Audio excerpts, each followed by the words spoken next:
big news going around about YouTube's new policies and everything going on at Casey Neistat's page. He interviewed this guy, Robert, who's responsible for all YouTube content, and that's a whole freaking 20 vlogs within itself. As far as my own vlogs, I don't want to be categorized, and I don't want to pigeonhole myself into playing some satirical dumb redneck in every single video. That's fine, but I don't want to be labeled as that guy.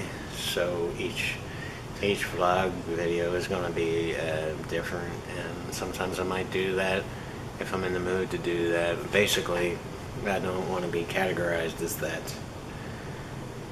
because there's no way to tackle a serious, hardcore subject like cancer in children. If I go to the children's hospital and do a vlog, I can't be that dumb, satirical redneck guy. There's nothing funny about cancer in children.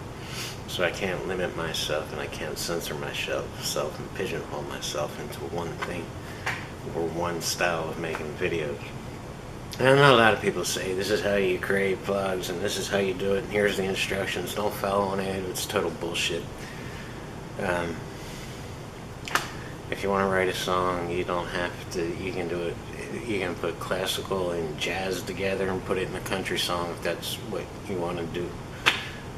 Don't listen to these people. Do it your way. That's what leads the pack, doing it your way. What else? There's a lot going on, especially with this YouTube crap. It's a shame. I believe it's the beginning of the end of YouTube. And you know what? There's dozens of other websites that will be happy to host your videos. It is what it is. So now, what is this vlog about? And it's about changes. Big changes. Expensive changes.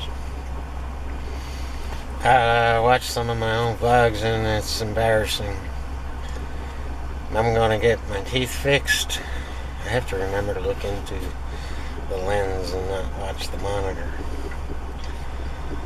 I'm gonna get a new vehicle, new wardrobe, clean up my whole act, and I'll still be me, but it's time to grow up. I shouldn't be wearing this baseball cap, especially backwards. I shouldn't be acting like a loser. I should be setting a better example for the youngsters. How that gels with tackling huge social issues and political issues is a whole nother issue. But we're going to be going through some changes in the coming vlogs, and I'll still be me, but it's time. Change scares people, so people don't do it. But change doesn't scare me. I've always been inspired by it. I've always said, okay, now I have more to look forward to. Let's get up and do it, and that's what we're doing.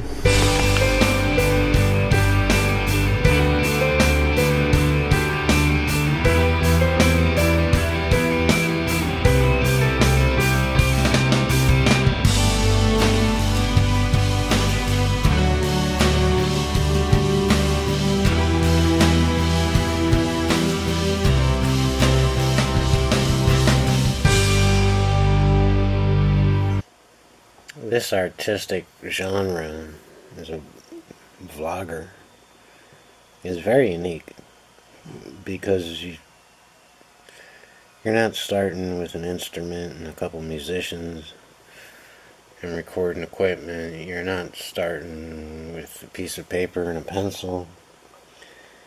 You're not starting with anything. There's no limit to what you can vlog about. So basically you have the entire world as your instrument, and all the people in it, and all the art in it, and all the subjects in it, and you're waking up in the morning with nothing. And so the agenda is to create something from nothing. So you have the law stopping you, but basically nothing else. So you wake up in the morning with nothing,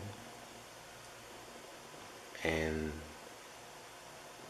something's on your mind, whether it's a political issue, social issue, a creative issue, whatever it is, and you set out to make a movie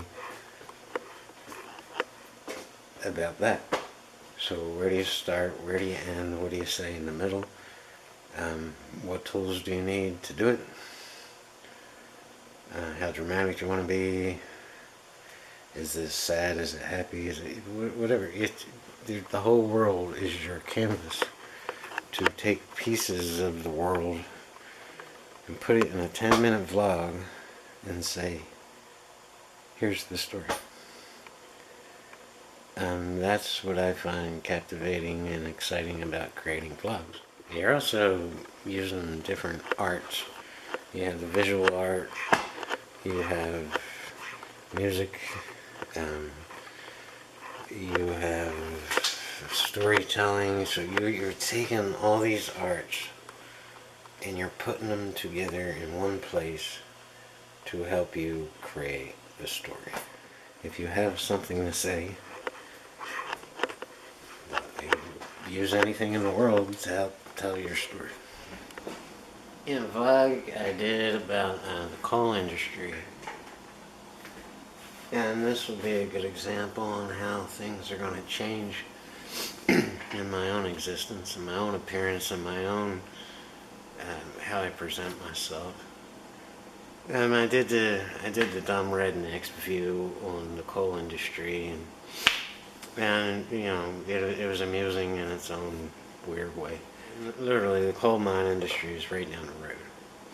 All the history of it, everything that went on during that, you know, industrial boom of the United States. You think about what you're doing here, and I'm like, okay, well, I did the humorous part of this, but there's a lot of, if you go back and watch that video, there's a whole lot of truth in it. And what I was saying, although, you know, it's supposed to be semi-amusing. So it's like, okay, well, let's do a vlog about the same issue, but let's take people to the coal mine caves, and let's do a serious vlog about the coal industry. And it's like, okay, well, yeah, that's a great idea, let's do this, but how do you fit all this information? And there's mountains of information on the horrors of the coal industry. And so how do you fit all that in a 10-minute vlog, or 15-minute vlog at the most? And the truth is, you can't. You can barely scratch the surface of the issue. So it's like, okay, well, let's create a full tilt documentary on the coal industry. You're right here, you live in it. Let's do it. You know, a lot of people, I used to work in the media, so I have contacts all over this industry that will tell me the truth. Whether the sponsors like it, whether the parents like it, whether, you know, the people who worked in the coal mines like it doesn't matter. I'm going to tell you the truth in this documentary. So, okay, let's get to it. Now we went from this satirical, you know, redneck, humorous view to dead serious, real life, full tilt documentary. With that, I'm forced to upgrade myself and to present myself as a professional, not some guy making half-assed vlogs from his, you know, in his, it's no longer funny. That's where the changes are coming in. I also want to do a documentary on children's hospitals and children dying of cancer. And you can't, there's no way to be unprofessional about that subject. There's no way to be, you know, this clown. So it's time to move it on up.